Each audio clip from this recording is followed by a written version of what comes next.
Porque piensa que en tu cerebro hay dos lóbulos. El lóbulo, digamos, más general, que se puede tender un poquito más a la depresión, que es el lóbulo derecho, que es el más artístico. Pero el problema que tenéis los artistas y los que nos estén escuchando es que tienden más a la melancolía. Y luego el lóbulo izquierdo, que es el de más actividad, más trabajo, y tiende más a, no a la alegría, pero por lo menos al método, y el método continuo y constante pues no te da tiempo a plantearte problemas de cabeza. Hay un tema que has comentado antes, Pepe, que me ha llamado la atención poderosamente, ¿no? Y es cuando tú haces alguna radiografía o algo, tú estás viendo realmente si una persona está rezando. Sí, a ver, te explico. Sí. Respuesta que es cierta, pero te tengo que decir los matices, porque claro, hacer una radiografía y saber si estás rezando así no es, muy ortodoxo. Lo ortodoxo sería que hay algunas pruebas, técnicas radiológicas muy avanzadas actualmente, en concreto la resonancia magnética funcional, que especifican cómo funciona determinadas estructuras cerebrales cuando estás haciendo alguna actividad. Entonces, ese tema ha sido tan importante, tan interesante, ha sido uno de los temas más publicados, tanto en psicología como en psiquiatría, como en neurología, por supuesto mi especialidad en la radiología, o neuroradiología mejor dicho. Entonces se dan estudios tan interesantes como por ejemplo el cerebro del psicópata. El cerebro del psicópata es un cerebro que está estudiado, sabemos, para los que no sepan cómo funciona o cómo es un psicópata, es una persona que a la hora de realizar cualquier acto que para nosotros es bueno o malo, ellos no tienen ninguna sensibilidad moral o la tienen muy atenuada. Por ejemplo, tú imagínate, Dios no lo quiera, que te conviertes en un psicópata y te dedicas a ir matando abuelas ahí por todo el mundo y nada, nadie lo sabe porque tienes la cabeza tan fría que no tienes ningún remordimiento, no te tiembla el pulso. ¿De acuerdo? El tema es que yo con la resonancia te hiciera una resonancia en el caso de que pudiera estudiar tu cerebro, podría ver que tu lóbulo frontal, que es el del pensamiento, el que decir voy a ejecutar esta acción, no tiene apenas conexión con el lóbulo emocional, temporal, es decir, esto está bien o esto está mal. Tenemos también una parte del cerebro que está muy relacionada con el tema emocional, le llamamos el sistema límbico, el tema de la moralidad, el tema de la ética, ¿vale? Entonces, si tú poco a poco vas inhibiendo eso, te vas convirtiendo en un psicópata, una persona que al principio hoy, pues no sé, le pega a un perro, por así, le pega una pedrada a un perro, le da un poco de cargo de conciencia, pero al día siguiente lo vuelve a hacer, al día siguiente maltrata a la mujer o al marido, pierde la sensibilidad y vas perdiendo la sensibilidad y te vas convirtiendo en un psicópata. Y al final acabas siendo un sectario y estás en una secta donde puedas matar gente y no sufrir ni padecer. Y en el caso, Pepe, en el caso de una persona que sí tiene un sentido trascendente de la vida, que es una persona que religiosa, ¿no?, por decirlo de alguna manera, eso también se ve en esos estudios. ¿Se ha hecho algún estudio? Hay un libro precioso que si quieres luego te lo comentaré y lo ven. ¿Cómo se titula el libro? El título es en inglés, está traducido, yo lo he leído en inglés, pero hay una traducción española. Ya te lo pasaré ahora si quieres los enlaces. Luego ya lo vemos. Efectivamente, ahí, que es estudio de unas en Estados Unidos canadienses, un estudio muy bien hecho científico, que hicieron un libro que basan que estudian ese cerebro, el cerebro religioso. Sí, y descubren que efectivamente todas esas zonas cerebrales están muy bien estructuradas, y lo más curioso y lo más interesante es que ese cerebro religioso no tiene nada que ver, o ese cerebro espiritual, con el cerebro alucinatorio. Ojo. Importante distinción.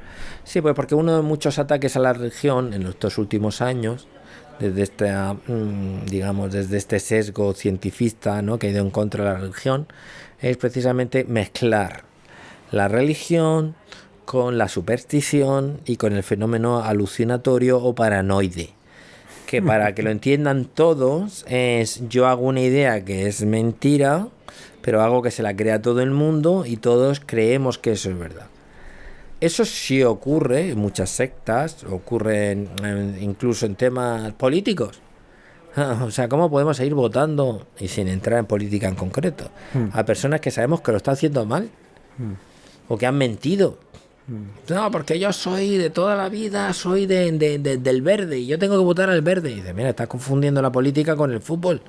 Habrá gente que siempre vote al mismo, nunca habrá democracia en ese sentido, porque están aducidos. Ahí sí es un cerebro aducido. Ahí es un cerebro con idea paranoide que es, mi mundo ideal tiene que pasar por este embudo. De votar a esta persona que aunque haya mentido, haya robado, haya hecho todo mal, pues sigue siéndome el líder de mi secta. Pero ojo, no nos equivoquemos. Esos no actúan con libertad.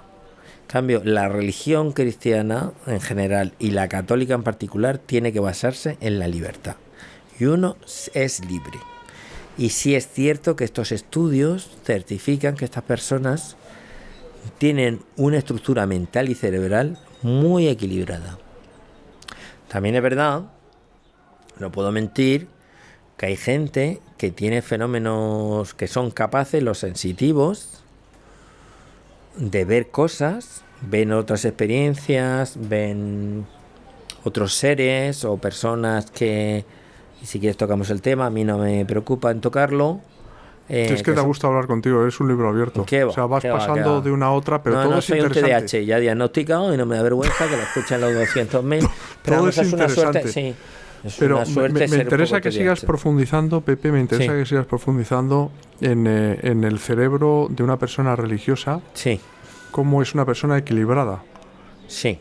Cómo esa persona, a lo mejor en el momento de su muerte, tocábamos antes la muerte, que nadie quiere oír hablar de la muerte, en lugar de morir dando pataletas, pues mueren con paz, lo cual es sorprendente, ¿no? Humanamente hablando. A ver, ahí tenemos dos cosas muy interesantes. Por una parte, la gente que tiene un sentimiento religioso, es cierto que acepta la muerte de una manera distinta, ven la muerte de una manera distinta, de una perspectiva totalmente distinta y mucho más favorable que las personas que no tienen esa visión.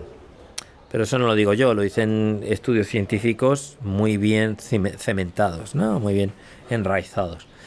Y luego también es verdad que yo he visto muchos pacientes, muchos no, pero unos cuantos pacientes sí y bien vistos, no con enfermedades cerebrales y con enfermedades que nosotros decimos somáticas, pero no afectan al comportamiento cerebral, que sí abren una puerta a la espiritualidad o la religión cuando llegan semanas o días antes de su muerte e incluso empiezan a mentar o a hablar de seres cercanos, de luz, familiares, personas que han estado apartados de la religión o de la espiritualidad. Entonces ese tema también es muy importante y científicamente muy interesante porque se está abriendo nuevos caminos. De hecho, yo recomiendo a la gente que vea el programa, que creo que es el mismo que compartimos tú y yo, Plató, aunque no directamente, sí el mismo programa aparecemos. Creo que tú hablas de Carlos Acuti, de este chaval. Sí. Y poco después hablamos, o ese mismo programa hablamos de Sam Parnia, que es un médico de Nueva York que ha estudiado el cerebro poco antes de morir y experiencias cercanas a la muerte cuando el corazón deja de funcionar. Entonces son gente que empieza a ver cosas que, y cuando digo cosas me refiero a personas cercanas de su entorno como vienen. Creíamos que eso eran fenómenos alucinatorios, pero se está descubriendo que eso corresponde a lo que hemos dicho antes. Estructuras cerebrales bien definidas y de cerebros relativamente bien equilibrados, relativamente porque obviamente hay de todo, cerebros bien equilibrados que están viendo cosas que no vemos nosotros con la vista normal.